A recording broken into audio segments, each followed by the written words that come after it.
ஆண்டவராகிய இயேசு கிறிஸ்துவின் திருப்பெயரால் நான் உங்களை வாழ்த்துகின்றேன். இந்த வழிபாட்டை நீங்கள் வீட்டில் அமர்ந்த நிலையில் ஆன்லைன் மூலியமாக பார்த்து இந்த வழிபாட்டிலே பயபக்தியோடு கலந்து கொள்ளும்படி உங்களை அன்புடன் கேட்டுக்கொள்கின்றேன். தலைகளை தாழ்த்தி கண்களை மூடி ஆண்டவரை நோக்கி நாம் பார்ப்போம். மகா இருக்கும் கிருபையின் நிறைந்த நல்ல கடவுளை, இந்த காலைப்பொழுது நாங்கள் உண்மை நோக்கி பார்க்க உம்முடைய பிரசனத்தை உணர நீ தருகின்ற நல்ல கிருபைக்காக தயவுக்காக கொடான கோடி நன்றிகளும் தோத்திரம் எடுக்கின்றோம். ஆழத்துக்கு போவோம் வாருங்கள் என்ற உடனே நான் மனமகிழ்ச்சியாக இருந்தேன் என்று சங்கீதக்காரன் சொன்னது போல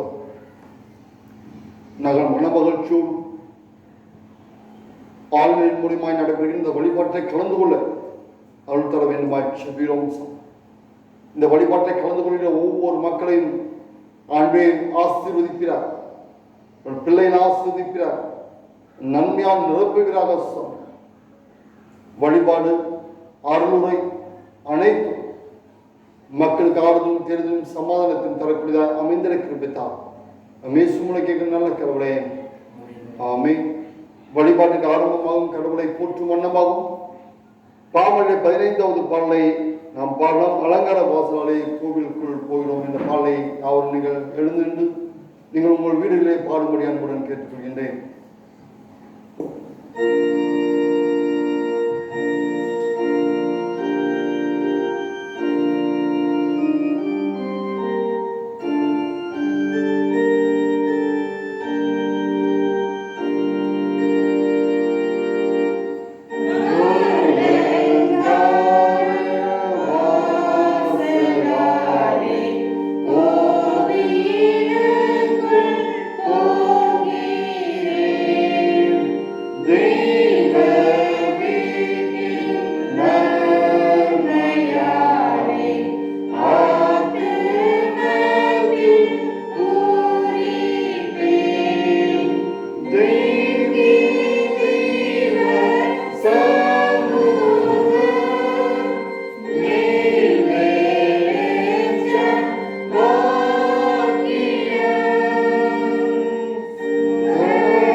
காலை மாலை ஆராதனை முறையில் நாம் 2ஆம் ஆராதனை முறையை நாம் பின்பற்றுவோம். பக்கம் 1வது பக்கம் நாம் கடவுளை தொழுவோம். கடவுள் ஆவியா இருக்கிறார்.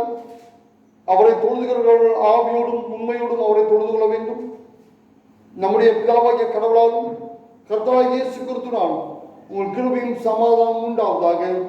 இது கர்த்தர் உண்டு பண்ணினால் இதை கலை கொண்டு மகிழ கடவோம்.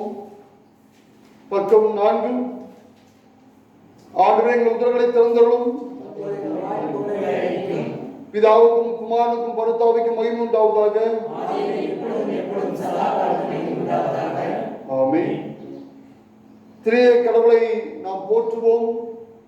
சேனையின் கடவுளாய் கர்த்தரே, நீர் பரிசுத்தர் பரிசுத்தர் பரிசுத்தர். வானமும் பூமியும் இது மகிமையால் நிறைந்திருக்கின்றன. உன்னதத்திலே ஓசன்னா.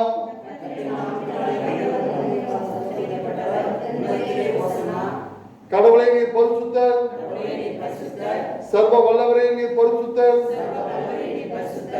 சாவாமை உடையவரே நீர் பரிசுத்தர். ஆண்டவரே எங்களுக்காக சிறுவில் அறையுண்ட எங்கள் மீட்பரே எங்கள் மேல் கிருபையாயிரும். பரிசுத்த ஆவியாகிய ஆண்டவரே எங்கள் மேல் கிருபையாயிரும். ஆண்டவரே எங்கள் ஜெபங்களையும் ஆராதனையும் ஏற்றுக்கொண்டு எங்கள் மேல் கிருபையாயிரும். பாவ அறிக்கை. நமக்கு பாவம் இல்லை என்போமானால் நம்மை நாமே வஞ்சிக்கலாவும். நமக்கு உண்மை இல்லை, நமது பாவங்களை அறிக்கிட்டால் பாவங்களை நமக்கு மன்னித்து எவ்வித அநீதியும் நீங்க நம்மை சுத்திகரிப்பதற்கு அவர் நம்பத்தக்கும் நீதியும் உள்ளவர். நமது பலவீனங்களுக்காக பரிதபிக்க முடியாது. பிரதான ஆசிரியர் நமக்கிறார். எல்லா விதத்திலும் நம்மை போல சோதிக்கப்பட்டும் பாவம் இல்லாத பிரதான ஆசிரியர் நமக்கு இருக்கிறார்.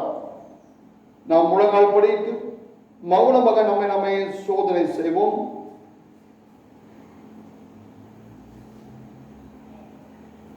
ஆண்டவர் நமக்காக, நம்முடைய மீறுதலுக்காக, நம்முடைய அக்கிரமங்களுக்காக இந்த உலகத்துக்கு வந்து மாட்டுத் தொழுவத்திலே பிறந்து நமக்காக வாழ்ந்து நமக்காகவே சிலுவை மரணத்தை அவர் ஏற்றுக்கொண்டாரே. நாம் செய்த பாவங்களுக்காக அடிக்கப்பட்டார், நாம் செய்த அக்கிரமங்களுக்காக அவர் நொறுக்கப்பட்டார், நமக்காக ரத்தத்தை சிந்தினார், நமக்காக அவமானத்தை நிந்தையை அவர் சகித்துக் கொண்டார்.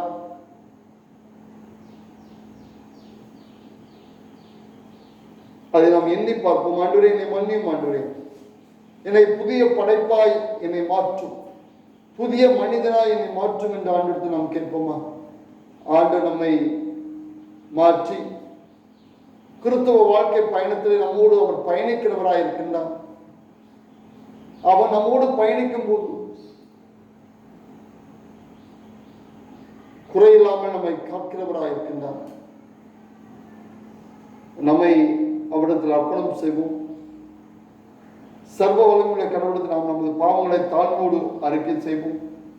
பின்வரும் பாவரிக்கை ஜெபங்களிலே இரண்டாவது பாவரிக்கை ஜெபத்தை உள்ளத்தின் ஆழத்திலிருந்து உணர்ந்து நாம் உண்மையோடு சொல்லுவோம்.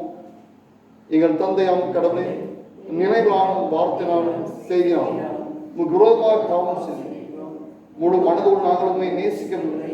எங்களுக்கு நாங்கள் அன்பு கூறுவது போல அயலாளத்தில் நாங்கள் அன்பு கூறவில்லை. எங்கள் மேல் இறுக்கமாயிருக்கும் உண்மை வேண்டிக் கொள்கிறோம். எங்கள் பாவ அழுத்தை நீக்கி எங்களை சுத்திகிறோம். எங்கள் குற்றங்களை விட்டுவிட எங்களுக்கு உதவி எங்கள் ஆண்டவர் இயேசு கிறிஸ்துவின் மூலமாய் வேண்டிக் கொள்கிறோம் பிதாவே, ஆமென்.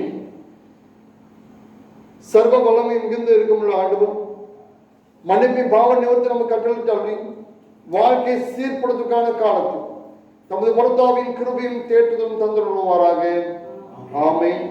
ஆண்டவரை துதியுங்கள்.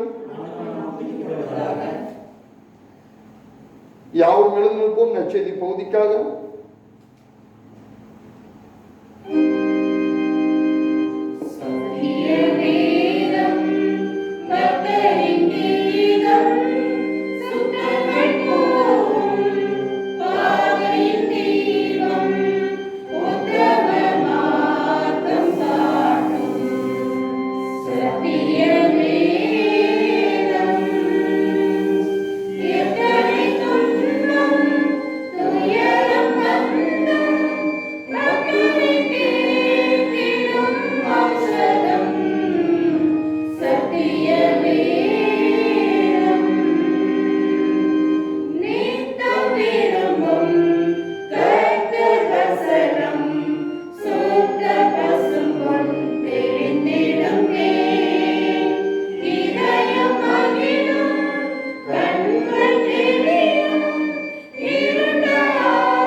வாசிக்கும்படி குறிக்கப்பட்ட நற்செய்தி பாடம் லூக்கா எழுதிய நற்செய்தி நூல் 24ஆம் அதிகாரம் வசனங்கள் 13 முதல் 27 முடிய.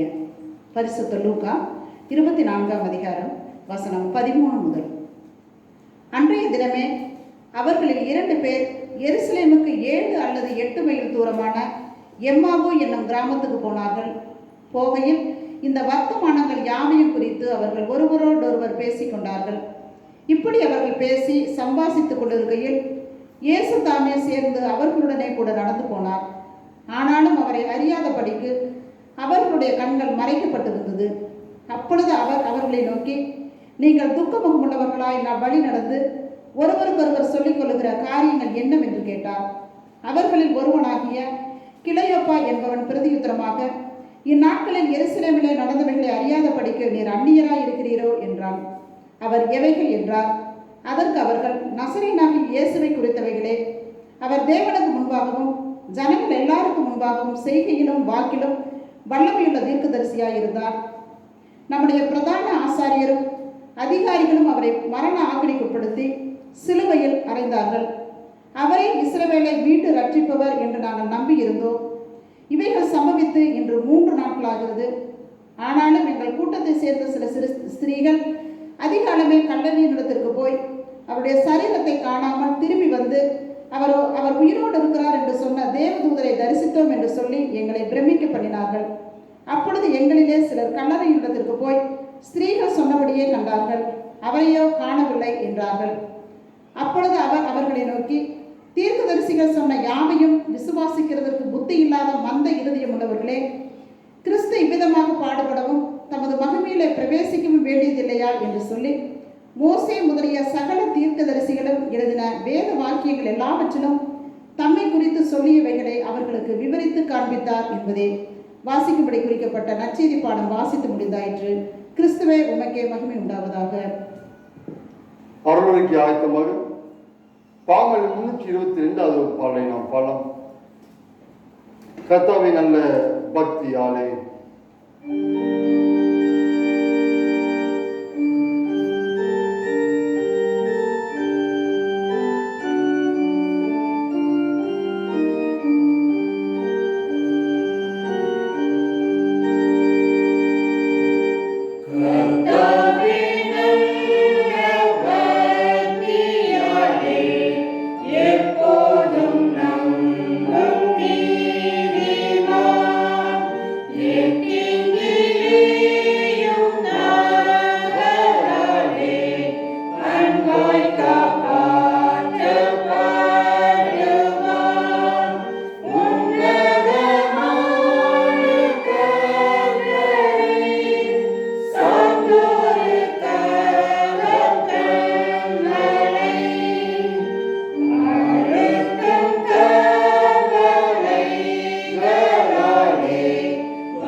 இந்த நாளிலே உங்களோடு நான் பகிர்ந்து கொள்கின்ற தலைப்பு அன்றாட வாழ்வில் உயிர்த்தெழுந்த கிறிஸ்துவுடன் ஐக்கியம் அல்லது தொடர்பு.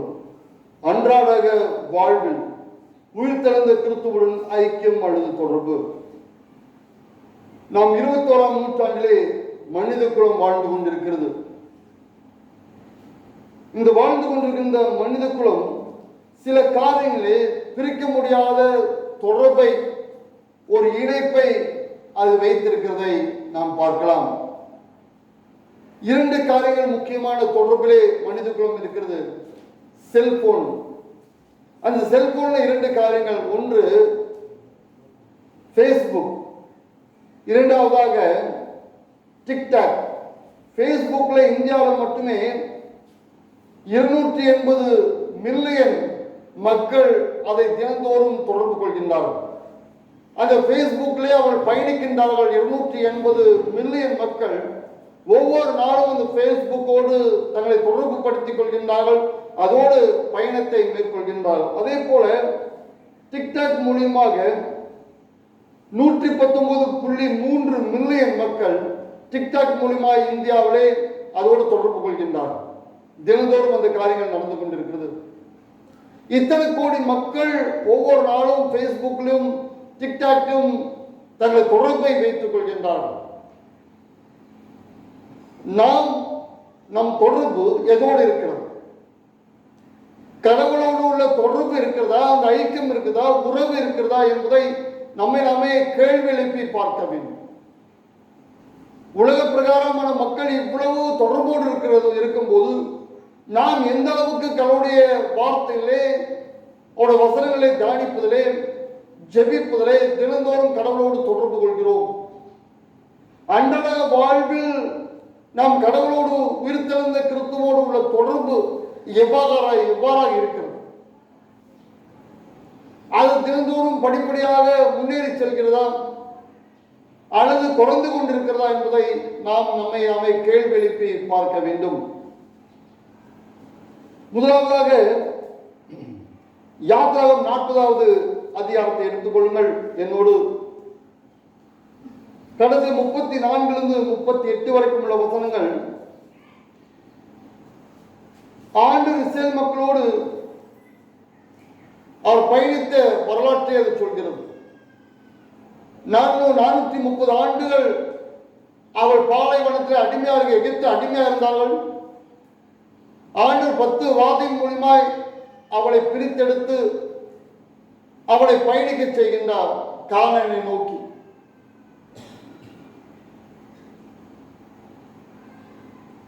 அந்த பயணத்தின் போது தொடக்கத்திலிருந்து முடிவரை ஆண்டவர் அவளோடு இருந்ததை நாம் பார்க்கலாம். யாத்திராகம் 13:21 மேகஸ்தம்பம் அக்கினி ஸ்தம்பத்தின் மூலியமாய் ஆண்டவர் இரவும் பகலும் அவளோடு இருந்ததை நாம் பார்க்க முடியும். அவளோடு பயணிக்கின்ற ஆண்டவர் 34ஆம் வசனத்திலே, அப்பொழுது மேகம் ஆசரிப்பு கூடாரத்தை மூடினது, கர்த்தருடைய மகிமை வாசஸ்தலத்தை நிரப்பிற்று. மேகஸ்தம்பம் ஆசரிப்பு கூடத்தை மூடிட்டு, ஆசரிப்பு கூடம் முழுவதும் மேகஸ்தம்பத்தால் மூடப்பட்டிருப்பதை நாம் பார்க்கலாம். 36 வாசஸ்தலத்திலிருந்து மேகம் மேலே எழும்பும் போது இஸ்ரவேல் புத்திரர் பிரயாணம் பண்ண புறப்படுவார்கள். இந்த மக்கள் எப்பொழுது போவார்கள் என்றால், மேகம் எப்பொழுதெல்லாம் ஆசரிப்பு கூடத்திலிருந்து வெளியே எழும்புகிறதோ அப்பள் பிரயாணப்படுவார்கள். மேகஸ்தம்பம் எப்பொழுது நிற்கிறதோ அங்கே நின்று விடுவார்கள். அது இரவானாலும் சரி பகலானாலும் சரி, இஸ்ரவேல் மக்கள் அந்த மேகஸ்தம்பம் எப்பொழுது எழும்புகிறதோ அப்பொழுது பிரயாணப்படுவார்கள். எப்பொழுது அந்த மேகஸ்தம்பம் நிற்கிறதோ அப்பொழுது அந்த கூடாரத்தை போட்டு அங்கே இருந்து தங்கி விடுவார்கள். எப்பொழுது மேகஸ்தம்பம் அவளோடுமே பயணித்துக் கொண்டது.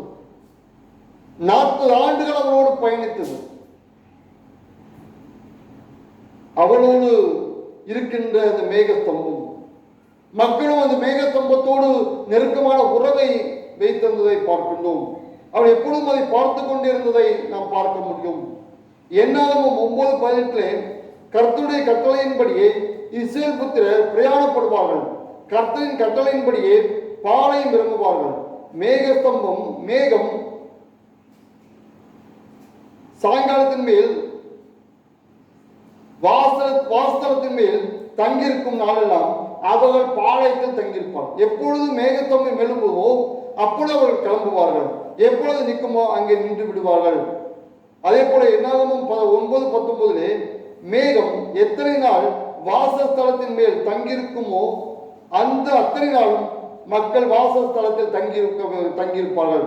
ஆண்டின் வார்த்தையை கடைபிடிப்பார். எத்தனை நாள் இருந்தாலும் சரி, அத்தனை நாளும் அவர்கள் அந்த கூடாரத்தை தங்கியிருப்பார்.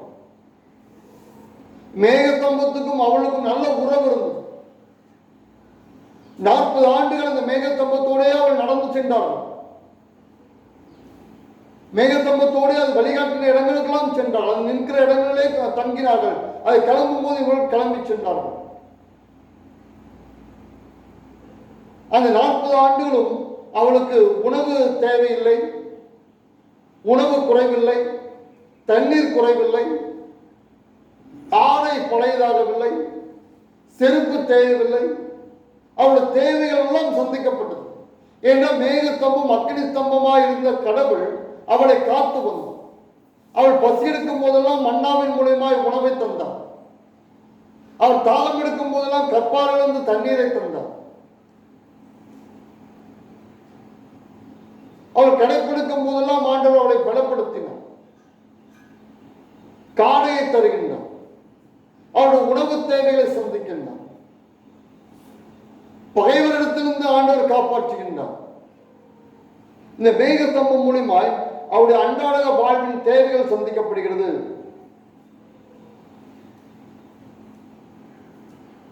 அடுத்ததாக மனதிற்கு தேவையான ஒரு புத்துணர்வை ஆண்டவர் தருகின்றார். மனதிற்கு தேவையான மகிழ்ச்சியை தருகின்றார். 40 ஆண்டுகள் அந்த பாலைவன பயணத்திலே மகிழ்ச்சியோடு மக்கள் செல்கின்றார். அவள் செங்கடலை கடந்து வெளியே வரும்போது மிகப்பெரிய ஒரு பாடலை பாடுறார்கள். மோசேயும் அவள் சகோதரி மிரியாவும் பாடலை பாடி ஆண்டவரை புகழ்ந்து பாடுகின்றார்கள். அந்த மேகத்தம்பம் அக்கினித்தம்பம் அவளுக்கு மகிழ்ச்சியை, நம்பிக்கையை, சமாதானத்தை, ஒரு எதிர்நோக்கை அவளுக்கு தந்ததை நாம் பார்க்க முடியும். அது மூன்றாவதாக ஆண்டவர் இஸ்ரேல் மக்களோடு 40 ஆண்டுகள் பயணித்தது மட்டுமல்ல, அவர் தொடக்கம் முதல் கானானுக்கு கொண்டு செல்கின்றார். அது பாலும் தேனும் ஓடுகின்ற நாட்டுக்கு அவர்கள் அழைத்து வருகின்றார். அங்கே அழைத்து வந்த ஆண்டவர் அங்கிருக்கிற கானானிய, ஏத்தியர், எபூசியர், கிர்காசியர் அனைவரையும் துரத்து விட்டு நடாத திராட்சை தோட்டங்கள், ஒளிவு தோப்புகளையும் அத்தி மரங்களையும் அவள் பெற்றுக் கொள்கின்றார். கட்டாத வீடுகளில் அவள் குடியிருக்கின்றார். ஒரு மிகப்பெரிய ஒரு மகிழ்ச்சியை, சந்தோஷத்தை ஆண்டவர் தருகின்றார். ஆண்டவர் 40 ஆண்டுகள் மட்டுமில்ல, அந்த கானானிலும் அவர் கூட இருக்கின்றார். திருமலையில் நாம் பார்க்கிறோம், ஆண்டவர் உடன் இருக்கின்ற ஆண்டவர். அவ்வப்போது இஸ்ரேல் மக்கள் ஆண்டவரை விட்டுவிட்டு அவள் பிரிந்து விடுவார்கள். மறுபடியும் ஆண்டவர் அவருக்கு சில துன்பங்களை தந்து மறுபடியும் தன் மக்களை தன் பக்கம் இழுத்துக் கொள்வார். நாம் எந்த அளவுக்கு ஆண்டவர் பக்கத்தில் நாம் இருக்கின்றோம்? விழித்திருந்த ஆண்டவர் நம்மோடு இருக்கின்றார். அவர் அன்றாட வாழ்வில் நம்மோடு பயணிக்கிறவராக இருக்கின்றார். நமக்கும் கடவுளுக்கும் உள்ள தொடர்பு எவ்வாறு இருக்கிறது? கொரோனாவில் வேலை இல்லை, வருவாய் இல்லாத சூழ்நிலை, ஆண்டவர் நம்மோடு இருக்காரா இல்லையா என்று அச்சத்தில் இருந்தோம் என்றால் ஆண்டவர் கண்டிப்பாக நம்மோடு இருக்கின்றார். நம்மோடு அவர் பயணிக்கிறவராய் இருக்கின்றார். நம்மை பலப்படுத்துகிறவராய், தாங்குகிறவராய் இருக்கின்றார். நாம் தான் அவ்வப்போது ஆண்டவரை விட்டு விலகிச் செல்கின்றோம். மத்தேயு 6:25 ஆகையால் எண்ணத்தை உண்போம், எண்ணத்தை கொடுப்போம் என்று உங்கள் ஜீவனுக்காகவும், எண்ணத்தை உடுப்போம் என்று உங்கள் சரீரத்துக்காகவும் கவலைப்படாதிருங்கள். முதலாவது அவருடைய ராஜ்யத்தையும் அவருடைய நீதியும் தேடுங்கள், அப்பொழுது எல்லாம் உங்களுக்கு கூட கொடுக்கப்படும் என்று ஆண்டவர்.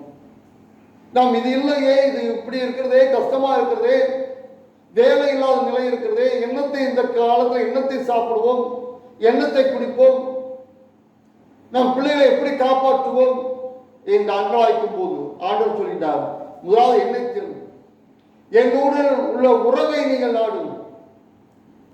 அந்த உறவு சரியா இருக்கும் போது இவையெல்லாம் அஞ்ஞானிகள் தேடுகிறார். நான் என்னை தேடுங்க, நான் எல்லாமே தருகிறேன் என்று ஆண்டவர் சொல்கின்றார். அப்படி இதெல்லாம் உங்களுக்கு கூட கொடுக்கப்படும். ஆண்டவர் இதை கூட தரக்கூடியவராக இருக்கின்றார். நாம் ஆண்டவர் கூட எப்படிப்பட்ட உறவிலே நாம் இருக்கிறோம் என்பதை நாம் சிந்திக்க கடமைப்பட்டிருக்கின்றோம். அடுத்த லூக்கா எழுதின நற்செய்தி நூல் 24வது அதிகாரத்திலே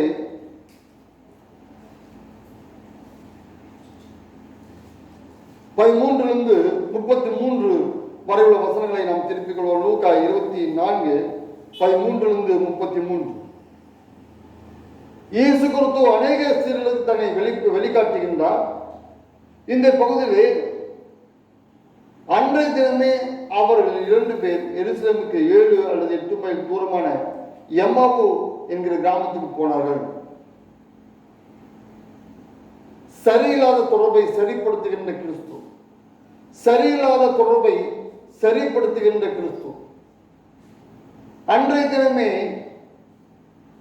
அவர்கள் கிளம்பி செல்கின்றார்கள் எம்மாவு என்ற இடத்திற்கு. அது 7 அல்லது 8 மைல் தூரம் உள்ள ஊர். அது எருசலேமிலிருந்து. இந்த இதில் சொல்லப்பட்டிருக்கிற 2 பேருமே இயேசுவின் 12 சீடர்களே உள்ளவர்கள் அல்ல, அதை தவிர அவருக்கு 70 சீடர்கள் இருந்தார். அதில் இருக்கிற 2 பேராக இருக்கலாம் என்று நம்பப்படுகிறது. அவர்கள் 8 மைல் தூரம், அதாவது 11 கிலோமீட்டர் அவர்கள் நடந்து வருகின்றார்கள் அங்கிருந்து, எருசலேமிலிருந்து. 14-15 கோயில் இந்த வர்த்தமானங்களை எல்லாம் அவர் சொல்லிக் கொண்டு போகின்றார். இயேசு கிறிஸ்துவின் மரணத்தை குறித்து, ஆண்டவர் உயிரோடு எழுந்தார் என்ற செய்தி பெண்கள் வாயிலாய் வரப்படுகிறது, அந்த செய்தி தரப்படுகிறது. அதை குறித்து அவர் பேசிக் கொண்டு வருகின்றார்கள். பேதுரு கல்லறையை பார்த்து ஆச்சரியப்பட்ட அந்த செய்தியை பார்த்து கொண்டு வருகின்றார். இந்த காரியங்கள்லாம் அவர் பேசிக் கொண்டு வருகின்றார்.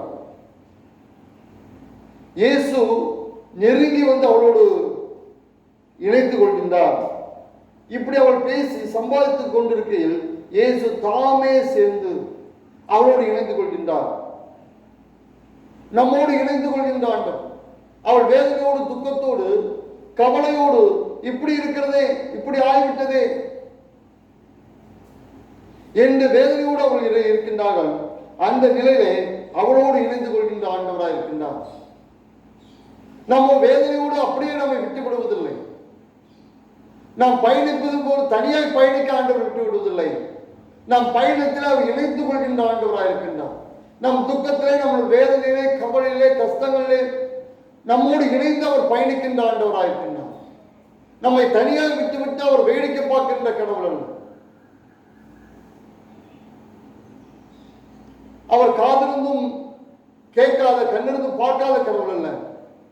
நம்முடைய துன்பங்களை, வேதனையோடு நம்மோடு இணைந்து அவர் பயணிக்கின்ற ஆண்டவராக இருக்கின்றார். இஸ்ரேல் மக்களோடு 40 ஆண்டுகள் பயணித்த அன்பின் ஆண்டவர் நம்மோடும் அவர் பயணிக்கின்ற ஆண்டவராக இருக்கின்றார். நம்முடைய வாழ்க்கை பயணமானாலும் சரி, ஆவுக்குரிய பயணமானாலும் சரி, விழுத்தல் ஆண்டவர் நம்மோடு அவர் பயணிக்கின்றார். இன்று இயேசுவின் வரலாறை யாரெல்லாம் பேசுகின்றார்களோ, யாரெல்லாம் இயேசுவின் வரலாறை பற்றி பேசுகின்றாங்க, அப்பொழுதெல்லாம் ஆண்டவர் அங்கே இருக்கின்றார். இயேசுவை குறித்து எப்பொழுதெல்லாம் நாம் தியானிக்கிறோமோ, சிந்திக்கிறோமோ, அவர் அன்பை குறித்து நாம் நினைக்கின்றோமோ, அப்பொழுது நம்மோடு இருக்கின்ற அன்பின் ஆண்டவராக இருக்கின்றார். 24 மணி நேரமும் ஆண்டவர் நம்மோடு இருக்கின்ற அன்பின் ஆண்டவர். 16ஆம் வசனத்திலே, ஆனாலும் அவரை அறியாதபடிக்கு அவருடைய கண்கள் மறைக்கப்பட்டிருந்தது. இவர் ஒருவர் வருகிறாரே, அவர் யார் என்று அவளுக்கு தெரியவில்லை. சீடர்கள் கண்டுகொள்ள முடியவில்லை. அடையாளம் கண்டுகொள்ள முடியும். எப்பொழுதுமே இயேசு கிறிஸ்துவோட முகம் அடையாளப்படுத்துவதில்லை, அவர் செய்கின்ற நற்காரியங்கள் அடையாளப்படுத்துகிறது. இந்த பகுதியிலும் அப்படித்தான், வேறொரு பகுதியிலும் அப்படித்தான் இருக்கிறது. இயேசுவை அவருடைய முகம் அடையாளப்படுத்துவதில்லை, அவர் செய்கின்ற காரியங்கள், செய்கின்ற செயல்பாடுகள், நற்காரியங்கள் அவரை அடையாளப்படுத்துகிறது. அவரை கண்டுகொள்ள முடியவில்லை. நாம் கூட பல சூழ்நிலைகளில் அவரை நாம் யார் என்று கண்டுகொள்ள முடியாமல் இருக்கின்றோம். அறியாதபடி, அவர் அன்பை தெரியாதபடி, அவர் முற்காலத்திலே எவ்வாறு நம்மளுக்கு செயல்பட்டார், எவ்வாறு நம்மோடு இருந்தார், எவ்வாறு நம்மை பலப்படுத்தினார், எவ்வாறு நம்மை தாங்கினார் என்பதை இந்த கஷ்டகாலங்களை மறந்து விடுகிறோம். அவர் இருப்பு நிலையை, நம்மோடு பயணிப்பதை, நம்மோடு ஐக்கியப்பட்டிருப்பதை, தொடர்ந்து இருப்பதை நாம் மறந்து விடுகிறோம். நாம் அவர் தொடர்பிலிருந்து நாம் துண்டித்து விடுகிறோம். வேறு பாதையை நோக்கி சென்று விடுகிறோம்.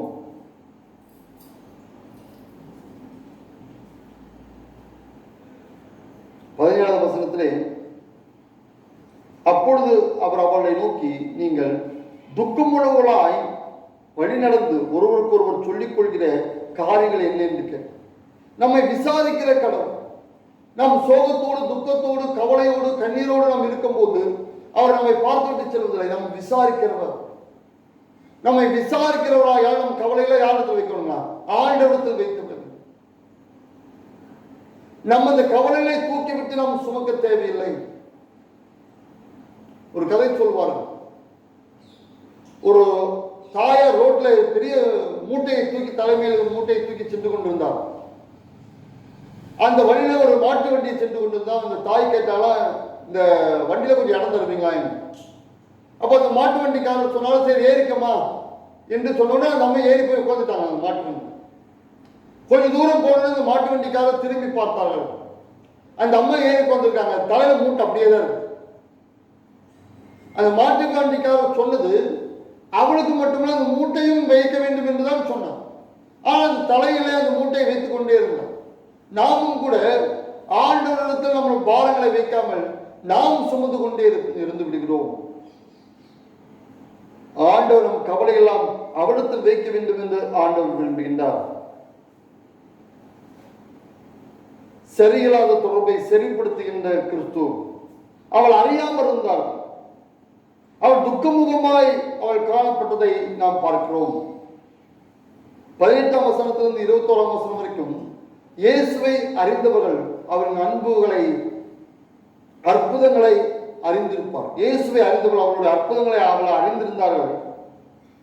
அறிந்திருந்தவர்கள் அவரை சரிவர புரிந்து கொள்ளாமல் இருந்து விட்டார். இயேசுவை யார் என்று தெரிந்த அவர் அற்புதத்தை பார்த்தார்கள். ஆனால் அவர் யார் என்று சரிவர புரிந்து கொள்ளாமல் இருந்தார். அவர் புரிந்துதெல்லாம் ஒன்று 2 காரியங்கள் சொல்கின்றார்கள். ஒன்று, தீர்க்கதரிசி என்று வல்லமையுள்ள தீர்க்கதரிசி என்று நினைத்தார்கள்.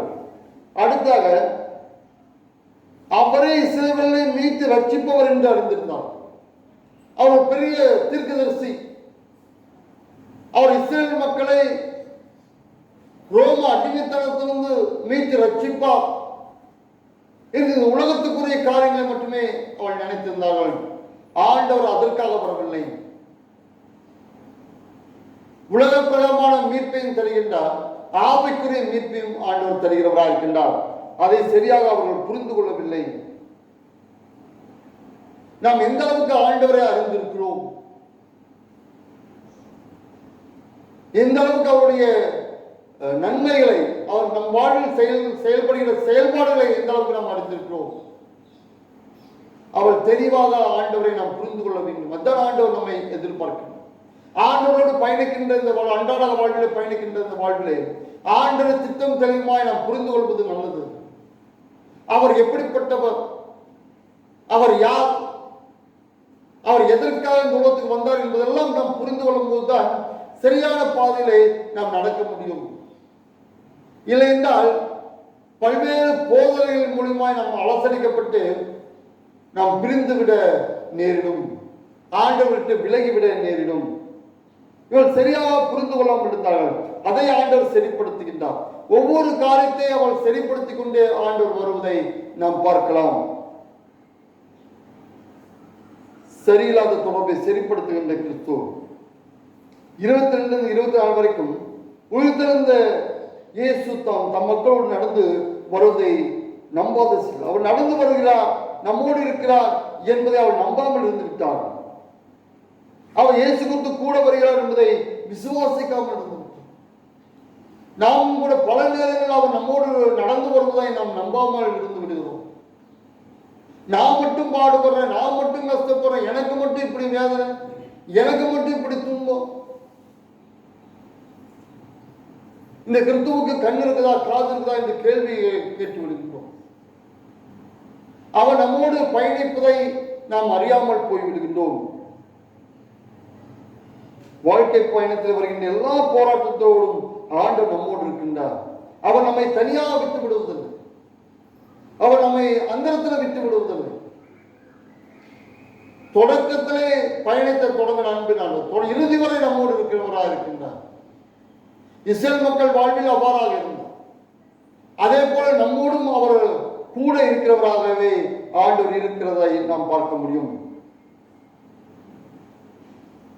28வது வசனத்திலே அத்தருணத்தில் தாங்கள் போகிற கிராமத்து சபிமானவர் அப்பொழுது அவர் அப்புறம் போகிறவர் போல காண்பித்தார். அப்புறம் போகிறவர் போல அவர் காண்பிக்கின்றார். அவர் நினைத்து நம்மோடு இவ்வளவு தூரம் வந்தாரே, அநேக காரியங்களை சொன்னாரே, இப்பொழுது நம்மை விட்டு போகிறாரே என்று அங்கலாய்த்தார்கள்.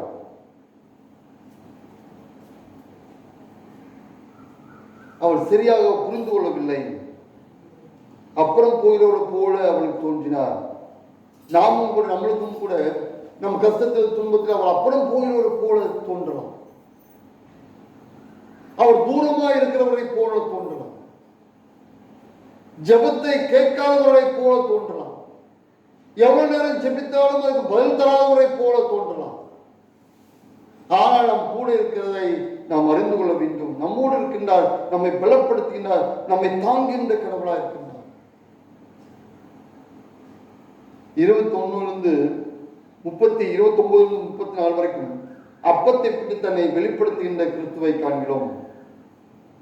அவர்களை பலப்படுத்துகின்ற ஆண்டவர். 33 அப்பொழுது அவர்கள் நோக்கி வழியில அவர் நம்முடனே பேசிய வேத வாக்கியங்களை நமக்கு விளக்கி காட்டின போது நம்முடைய இருதயம் நமக்குள்ளே கொழுந்து விட்டு எறியவில்லையா என்று சொல்லிக்கொண்டு அவர் தொடர்ந்து எத்தனை மைல் நடக்கிறார்? மறுபடியும் 11 கிலோமீட்டர் நடக்கிறார். ஆண்டவர் நம்மோடு இருந்ததை, தங்களோடு இருந்ததை உணர்ந்து அந்த மகிழ்ச்சியின் மூலியமாய் மறுபடியும் அந்த இரவிலே அவள் நடந்து செல்கின்றான். ஆண்டவர் அவளுடைய சங்கடங்களை, அவளுடைய நம்பிக்கையின்மையை, அவளுடைய அச்சத்தை, அவளுடைய பதட்டத்தை அனைத்தும் அவர் மாற்றுகின்றார். அனைத்தும் அவர் சரிப்படுத்துகின்ற ஆண்டவராக இருக்கின்றார். நம் ஆண்டவரை நெருங்கி சேர வேண்டும் என்று ஆண்டவர் அன்றாட வாழ்விலே எந்த அளவுக்கு நம் கடவுளோடு நாம் இருக்கு, எந்த அளவுக்கு கடவுளுக்காக நாம் வாழ்கிறோம், அவரோடு இணைந்து நாம் பயணிக்கிறோமோ. நமக்கு தொல்லைகள் வரும், கஷ்டங்கள் வரும், பாடுகள் வரும், பிரச்சனைகள் வரும். அதோடு தான் ஆண்டவர் பயணிக்க நம்மை அழைக்கின்றார். ஆனால் அதோடு நம்ம ஆண்டவர் நம்மை அப்படியே விட்டு விடுவதில்லை. நம்மோடு அவர் தொடர்ந்து பயணிக்கிறவராக இருக்கின்றார் ஆண்டவர். வானத்தையும் பூமியும் படைத்தவர் நம்மோடு பயணிக்கின்றார். சாதாரண கடவுள் இல்லை. சங்கீதம் 121 சொல்கிறது, திருவிழியம் என்ற திருமறையிலிருந்து எங்கிருந்து எனக்கு ஒத்தாசை வரும். அது 2வது வசனம் சொல்கிறது, வானத்தையும் பூமியும் உண்டாக்கின கர்த்தரிடத்திலிருந்து எனக்கு ஒத்தாசை வரும். அவர் நமக்கு உதவி செய்ய சாதாரண கடவுள் இல்லை. வானத்தையும் பூமியும் சர்வ படைப்பின் தன் வார்த்தையினால் உண்டாக்கின கடவுள் நம்மோடு இருக்கின்றார். அவர் நம்மோடு பயணிக்கின்றவராக இருக்கின்றார். அந்த கடவுளோடு நாம் எந்த அளவுக்கு நாம் பயணிக்கிறோம்? 40 ஆண்டுகள் இஸ்ரேல் மக்களோடு பயணித்து அனுப்பினார். சீடர்கள் மத்தியிலே அவர் பயணித்தவர். அவருடைய அச்சத்தை விலக்கி, அவர் சோர்வை விலக்கி, அவருடைய அறியாமை விலக்கி அவளை தொடர்ந்து பயணிக்க உதவி செய்தவர். கடைசி வரைக்கும் நிலைத்து நிற்கும் தொடர்பை ஏற்படுத்துகின்றான். பரலோக வாழ்வு வரும் நம்மோடு பயணிக்கின்றான். 3வதாக பரலோக வாழ்வு வரும், தொடர்ந்து பரலோக வாழ்வு வரைக்கும் நம்மோடு பயணிக்கின்ற ஆண்டவர். பிலிப்பியர் 3வது அதிகாரத்தில் பவுலோடு அவர் பயணிக்கின்றார். பிலிப்பியர் 3ஆம் அதிகாரம் 8 16 வசனங்களில் அவர் பவுலோடு பயணிக்கின்றார் ஆண்டவர். பரலோக வாழ்வு வரை உடன் பயணிக்கின்ற அன்பின் ஆண்டவர்.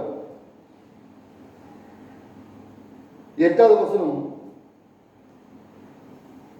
அது மாத்திரமல்ல, என் கர்த்தராகிய கிறிஸ்து இயேசுவை அறிகிற அறிவின் மேன்மைக்காக எல்லாவற்றும் நஷ்டம் என்று எண்ணிக்கொண்டிருக்கிறேன். 11, அவருக்காக எல்லாவற்றும் நஷ்டம் என்று விட்டேன், குப்பையுமாக எண்ணுகிறேன். எதெல்லாம் அவர் பெருமையாய் நினைத்திருந்தாரோ, எதெல்லாம் நேர்மையாக நினைத்திருந்தாரோ, கிறிஸ்துவோடு இணைந்து நடக்கின்ற அந்த பயணத்திலே அது தடையா இருக்க வேண்டாம் என்பதற்காக எல்லாத்தையும் நஷ்டமாக குப்பையாக தூக்கி எறிந்து விட்டார். அவர் பட்டியலை தருகின்றார். அந்த பகுதியிலே வசனம் 4-7 வரைக்கும் ஒரு பட்டியலை தருகின்றார். மாம்சத்தின் மேல் நம்பிக்கை வைக்க வேண்டுமானால் நானும் வைக்கலாம் என்று சொல்லி ஒரு தொடர்ந்து 7 வசனம் வரைக்கும் ஒரு பட்டியலை தருகின்றார். இதெல்லாம் எதெல்லாம் அவருக்கு மேன்மையா இருந்ததோ, எதெல்லாம் அவருக்கு உயர்வாய் நினைத்திருந்தாரோ, கிறிஸ்துவுக்காக எல்லாத்தையும் குப்பையும் தூசியுமாக நான் எண்ணிவிட்டேன் என்று சொல்கின்றார். எதெல்லாம் ஐக்கியத்துக்கு தடையா இருக்கிறதோ, எதெல்லாம் கடவுளோடு தொடர்ந்து நடப்பதற்கு தடையா இருக்கிறதோ எல்லாத்தையும் தூக்கி எறிந்து விட்டோம். ஓட்டப்பந்தய வீரன் அல்லது சைக்கிள்லே ரேஸ் போறவர்கள் எது அந்த வண்டிக்கு தேவையோ அதை மட்டும்தான் வச்சிருப்பாங்க, மற்றதெல்லாம் கழட்டி எடுத்துருவாங்க. அது பாரமாக இருக்கிறது. அதே போல ஜீன்ஸ் பேண்ட் போட்டு பெரிய ஷர்ட் எல்லாம் போட்டு கோட்டெல்லாம் போட்டு யாரும் ஓட மாட்டாங்க ரேஸ்ல. ஏன்னால் அது ஓட்டத்தை குறைக்கும், அது தடுக்கும். எது தங்கள் உடம்புக்கு ஃபிட்டாக அந்த உடையை அவள் போட்டுக்கொண்டு ஓடுவார்கள். அதை இவர் சொல்கிறார், கிறிஸ்துவோடு நடக்கின்ற அந்த பயணத்திலே தனக்கு மேன்மையா இருக்கிறதெல்லாம் நஷ்டம் என்று குப்பை என்று இருந்து விட்டான். அதே போல அன்றாட வாழ்வில் கிறிஸ்துவோடு நாம் பயணிக்க வேண்டும் என்றால் சில காரியங்கள் நாம் விட்டுவிட வேண்டும். பெருமையா இருக்கின்ற காரியம், அது சுயம் என்ற காரியம், சாதிய பெருமை, படித்தவர் என்ற பெருமை, பணக்காரர் என்ற பெருமை, இப்படிப்பட்ட எதெல்லாம் நமக்கு பெருமையாக தோன்றுகிறதோ அதெல்லாம் குப்பையாக எண்ண வேண்டும் என்று ஆண்டவர். அப்பொழுதுதான் ஆண்டவரோடு நாம் ஓட முடியும், அப்பொழுதுதான் அவரோடு நாம் பயணிக்க முடியும். அன்றாட வாழ்விலே கிறிஸ்துவோடு நாம் தொடர்ந்து ஓட முடியும். அதுதான் ஆண்டவர் நம்மிடத்தில் எதிர்பார்க்கின்றார். எதற்காக பவுலை விட்டுவிட்டார் என்று தொடர்ந்து அந்த 10ஆம் வசனத்தை அழகாக சொல்கின்றார். இப்படி நான் அவரையும் அவருடைய உயிர்த்தெழுதலின் வல்லமையும் அவருடைய பாடலின் ஐக்கியத்தையும் அறிகிறதற்கும் அவருடைய மரணத்துக்கு ஒப்பான மரணத்திற்குள்ளாகி எப்படியாலும் நான் மருத்துவர்ந்து உயிரோடு எழுந்திருப்பதற்கு தகுதியாக இருக்கும்படிக்கும் நான் விட்டெல்லாம் விட்டு நான் அவரோடு மறிக்க, அவரோடு உயிரோடு எழுந்திருக்க, எப்படியாலும் நான் மருத்துவர்ந்து உயிரோடு எழுந்திருப்பதற்காக தகுதியாக இருக்கும்படிக்கு நான் விட்டெல்லாம் விட்டுவிட்டேன். எல்லாத்தையும் குப்பையாக நான் எண்ணுகிறேன். நான் கமாலியோட பாதத்தில் படித்ததெல்லாம் குப்பை என்று அவர் சொல்லிவிட்டேன். நமக்கு எதெல்லாம் தடையா இருக்கோ அதெல்லாம் தூக்கி எறிய ஆண்டவர் நம்மை அழைக்கின்றார். அந்த ஆண்டவரோடு உள்ள ஐக்கியம், ஆண்டவரோடு உள்ள தொடர்பு வேண்டும் என்றால் இவற்றெல்லாம் தூக்கி எறிய வேண்டும் என்று ஆண்டவர் நம்மிடத்தில் எதிர்பார்க்கின்றார். 12 14 வரைக்கும் பந்தய பொருளுக்காக ஒரு நெடிய ஓட்டம். இந்த ஓட்டத்தில், இந்த பயணத்தில் ஆண்டவர் நம்மோடு இருக்கின்றார், உடன் நம்மோடு பயணிக்கின்றார். ஒரு நெடிய ஓட்டம் அது. அழகாக சொல்கின்றார், அதை ஆசையாய் நான் தொடர்கிறேன் அப்படிங்கிறார். 12ஆம் வசனம், கிறிஸ்து இயேசுவினால் நான் எதற்காக பிடிக்கப்பட்டோனோ அதை நான் பிடித்துக் கொள்ளும்படி ஆசையாய் தொடர்கிறேன். 14ஆம் வசனத்திலே கடைசியிலே இலக்கை நோக்கி தொடர்கிறேன். 13ஆம் வசனத்தில் எதெல்லாம் பின்னானவைகளை ஒன்று செய்கிறேன், பின்னானவர்களை மறந்து முன்னானவர்களை நான் எதெல்லாம் பின்னான காரியங்களாம் மறந்துவிட்டு முன்னானவர்களை நாடி அந்த லக்கை நோக்கி தொடர்கிறேன். ஒரு தொடர் ஓட்டத்தை அவர் சொல்கின்றார், ஒரு ஓட்ட பந்தயத்தை சொல்கின்றார். அந்த லக்கை நோக்கி நான் தொடர்கிறேன். அந்த லக்கு பரலோகம் தான் லக்கு, கிறிஸ்துவோடு வாழ்கிறது தான் லக்கு. நாம் எந்த அளவுக்கு ஓட்டப்பந்தத்தில் ஓடிக்கொண்டிருக்கிறோம்? கிறிஸ்துவ ஓட்டப்பந்தயத்திலே 15 16 வசனங்கள், ஒழுங்காய் ஓட வேண்டும், கிரமமாய் ஓட வேண்டும், சீராக ஓட வேண்டும் என்று சொல்லப்படும். ஒரு நாள் ஓடிட்டு ஒரு நாள் தூங்கிட்டு, ஒரு நாள் ஓடிட்டு ஒரு நாள் தூங்கி, ஆமையை போல ஓடக்கூடாது, முயலை போல ஓடக்கூடாது. முயலை போல நம்ம ஓடக்கூடாது. கொஞ்ச நேரம் ஓடி கொஞ்ச நேரம் தூங்கிட்டு அப்புறம் மறுபடியும் ஓடிடலாம் என்று. இது சீராக கிரமமாக ஓட வேண்டும் என்று ஆண்டவர் நம்மிடத்தில் எதிர்பார்க்கின்றார். அன்றாட வாழ்வில், கிறிஸ்துவ வாழ்விலே உயிர்த்தெழுந்த கிறிஸ்துவோடு தொடர்பு ஐக்கியம் எப்படிப்பட்டதா இருக்கிறது? அது சீராக இருக்கிறதா என்பதை நாம் சிந்திக்க வேண்டும். ஆண்டவரோடு ஓட நம்மை ஆண்டவர் அழைக்கின்றார். பவுல் சொல்கின்றார் 2 தீமோத்தேயு 7-8 வசனங்களே, நல்ல போராட்டத்தை போராடினேன், ஓட்டத்தை முடித்தேன், விசுவாசத்தை காத்துக்கொண்டேன், இது முதல் நீதியின் கிரீடம் எனக்காக வைக்கப்பட்டிருக்கிறது, நீதியுடைய நியாயாதிபதியாக கர்த்தர் அந்நாளில் அது எனக்கு தந்துள்ளுவார் என்று அவர் சொல்கின்றார். அவருக்கு நம்பிக்கையோடு ஓடி அந்த ஓட்டத்தை அவர் வெற்றியோடு முடிக்கின்றார். ஆண்டவருடைய வருகை சமயமாக நாம் சிறப்பாக ஓட ஆண்டவர் நம்மை அழைக்கின்றார். அந்த ஓட்டத்தை ஆண்டவர் கூட இருக்கின்றார். அந்த நம்பிக்கையோடு நாம் ஓடுவோம், ஆண்டவரோடு சேர்ந்து ஓடுவோம். இந்த உலக வாழ்வில் மட்டுமில்ல, பரலோக வாழ்வில் நம்மோடு ஆண்டவர் கூட இருக்கின்றார். நம் தேவையை சிந்திக்கிறவர், நம்மோடு பயணிக்கிறவர், நம்முடைய கஷ்டங்களை, துன்பங்களை, பாடுகளை அனைத்தும் நம்மோடு பயணிக்கிறவர். நம்மை தனியாக விட்டு வேடிக்கை பார்க்கிற கடவுள் இல்லை, நம் கடவுள் நம்மோடு பயணிக்கிறவர். அவரோடு சீராக கவனத்தோடு நம்ம ஓடும்போது ஒரு வெற்றியுள்ள வாழ்க்கை, ஒரு பரலோக வாழ்வையை ஆண்டவர் நமக்கு தரக்கூடியவராக இருக்கின்றார். அப்படி வாழ, அப்படி ஓட தூய ஆவியான உங்களுக்கும் எனக்கும் துணை செய்வாராக. ஆமென். ஜெபம் செய்வோம். எங்களை அதிகமாக நேசிக்கிறீர்கள் அன்பே ஆண்டவரே,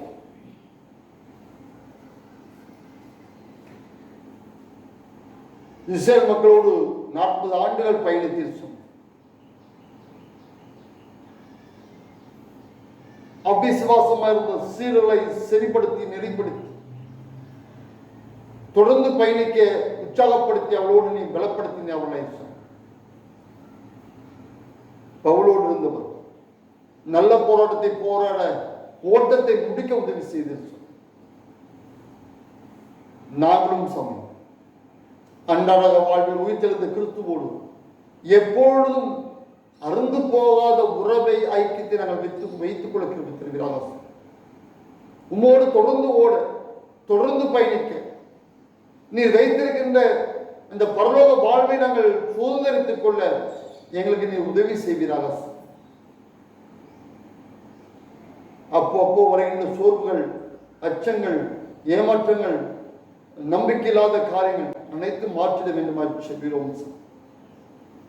நீர் எங்களோடு இருக்கின்றீர் என்பதை நாங்கள் எப்பொழுதும் நம்ப விசுவாசி எங்களுக்கு உதவி செய்கிறார். எங்களை பலப்படுத்தும் தாங்க இம்மானுவேலராகிய நீர் எங்களோடு இருப்பீரார். இயேசு மூலமாக நல்ல கடவுளே, ஆமென். அருளுரை கேட்டு நாம் யாவரும் உண்டு. அப்போஸ்தலர் விசுவாச பிரமாணத்தை நாம் அறிக்கை செய்வோம். நமது விசுவாசத்தை அப்போஸ்தலர் விசுவாச பிரமாணத்தோடு நாம் இணைந்து அறிக்கை செய்வோம். பக்கம் 15வது பக்கம். வானத்தை பூமியும் படைத்து சர்வ வல்லமையுள்ள பிதாவை கடவுளை விசுவாசி அவருடைய ஒரே குமாரனாகிய நம்முடைய ஆண்டவர் இயேசு கிறிஸ்து விசுவாசி அவர் பரிசுத்தாவியாலே புந்தி பிலாத்தின் காலத்தில் பாடுபட்டு சிறிய மறித்து அடக்கப்பட்டு பாதாளத்தில் 3ஆம் நாள் மருத்துவத்தை எழுதினார். பரலோகத்திற்கேறி சர்வ வல்லமையுள்ள பிதாவை அவரது வலது புறத்தில் வீற்றிட்டார். அவிடுத்து உள்ளூர் மருத்துவ நியாயத்திற்கு வருவார். பரிசுத்தாவின் விசுவாசிக்கிறேன். பொருத்தமான ஐக்கியம் பாவம் பண்ணி சரீரமும் நித்தியம் என்று விசுவாசிக்கிறேன். ஆமென்.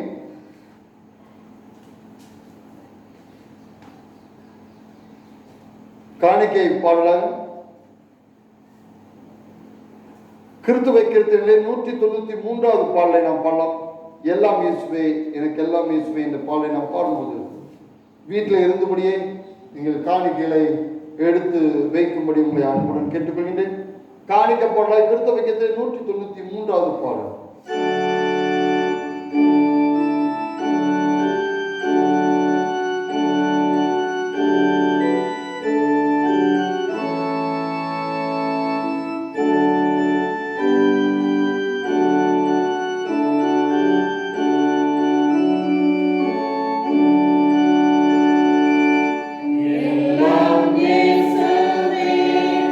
Yeah.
கர்த்தர்களோடு இருப்பாராக. கர்த்தாவே எங்களுக்கு இறங்கும், கர்த்தாவே எங்களுக்கு இறங்கும். ஆண்டவர் கற்பித்து தந்த ஜெபத்தை நாம் சொல்வோம். பரமனுக்கு எங்கள் பிதாவே, நாம் நடத்தப்படுவதாக ராஜ்யம் சித்தம் பண்ண செய்யப்படுவதோடு பூமியிலே செய்யப்படுவதாக அன்று அப்பத்தின் எனக்கு விரோதமாய் குற்றம் செய்யும் நான் மன்னிக்கிறது போய்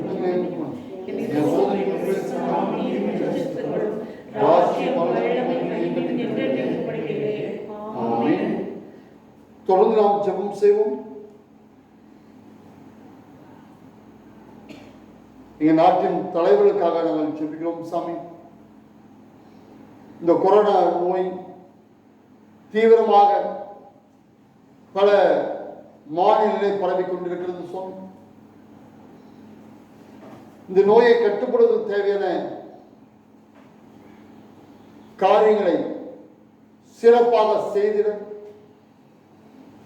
எங்கள் பிரதமருக்கு, மந்திரிமார்களுக்கு, எங்களுடைய தமிழ்நாட்டின் ஆட்சியாளர்களுக்கும் நீ தருவீராக. சுவாமி, அவளை பலப்படுத்துகிறார்கள், நல்ல ஆலோசனைகளை தருகிறார்கள். இது எப்படி சரிப்படுத்த வேண்டும் என்ற ஞானத்தை, புத்திய அறிவை அவளுக்கு தந்து நீ வழிநடத்த வேண்டுமா செபிரோம். சாமி, இந்த கொரோனா நோயினால் பாதிக்கப்பட்டிருக்கின்ற மக்களுக்கு சிகிச்சை தருகின்ற டாக்டர்களை நாங்கள் நினைக்கின்றோம். சாமி,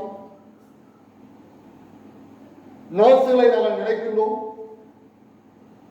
காவல்துறையினர், தீயணைப்பு துறையினர், ஆம்புலன்ஸை ஓட்டுகின்ற நபர்கள், அது கூட இருக்கின்ற நர்ஸ், தூய்மை பணியாளர்கள், கடைக்காரர்கள் அனைவரும் கடத்தப்பட வேண்டும். உலகமே பயந்து நடுங்கிக் கொண்டிருக்கின்ற சூழ்நிலை தன்னுடைய உயிரையும்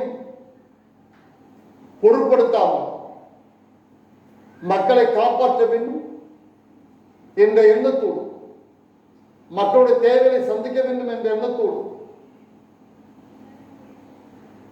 அன்று இருக்கின்ற ஒவ்வொரு மக்களையும் கடத்தப்பட வேண்டும். ஆசீர்வதிக்கிறார், அவளுடைய குடும்பத்தை ஆசீர்வதிக்கிறார்.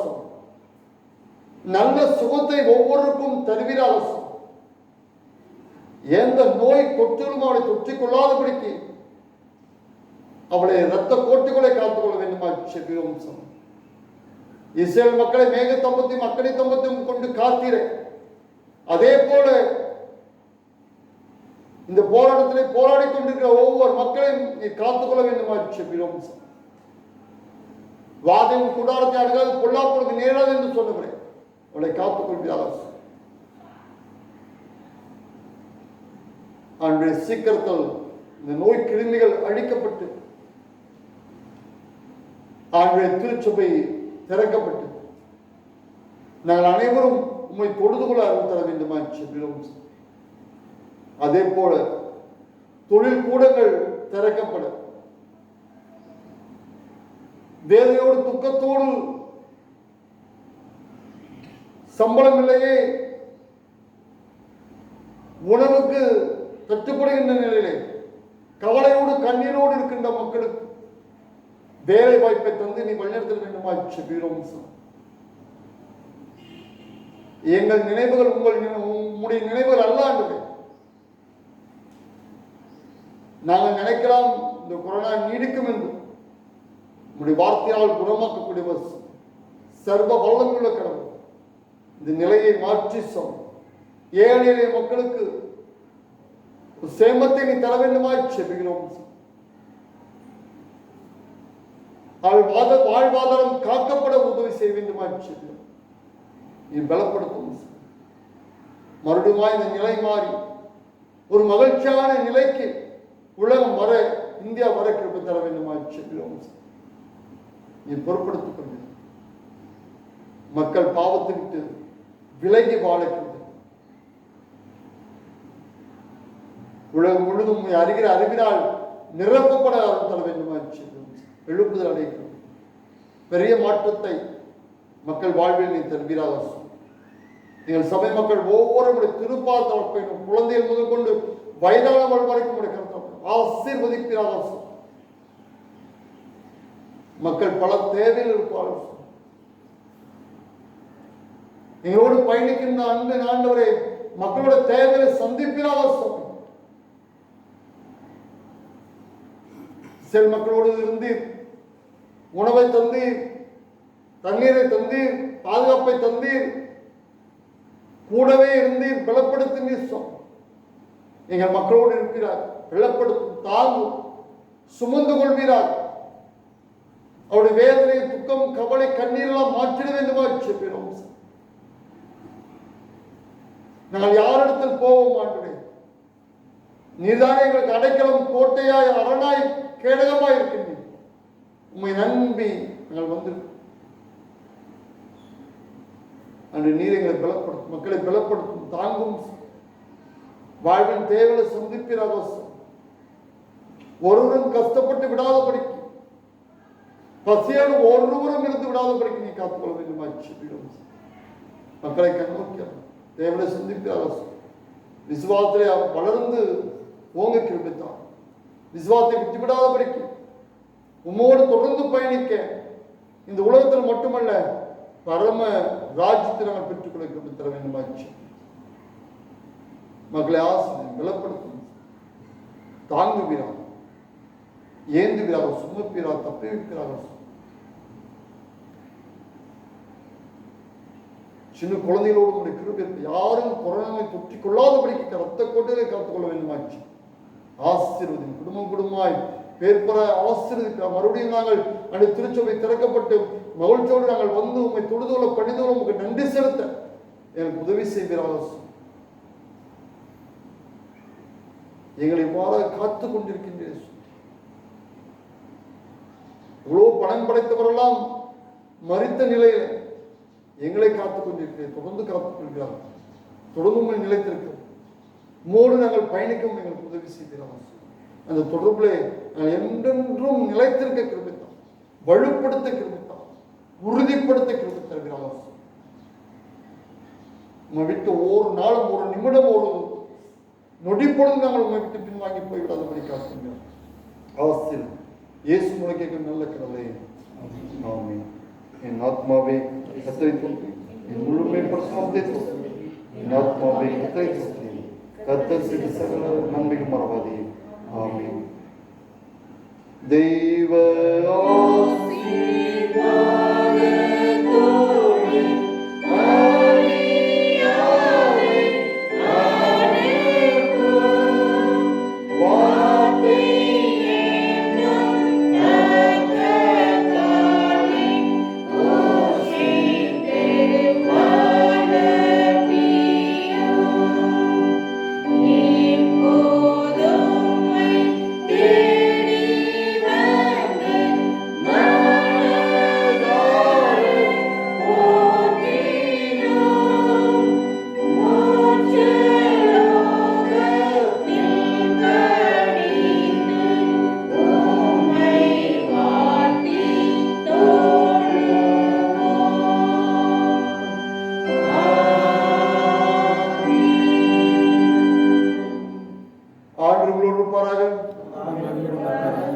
சமாதானத்தோடு சென்று வாருங்கள். இயேசு கிறிஸ்துவின் நாமத்தினாலே ஆமென். ஆமென்.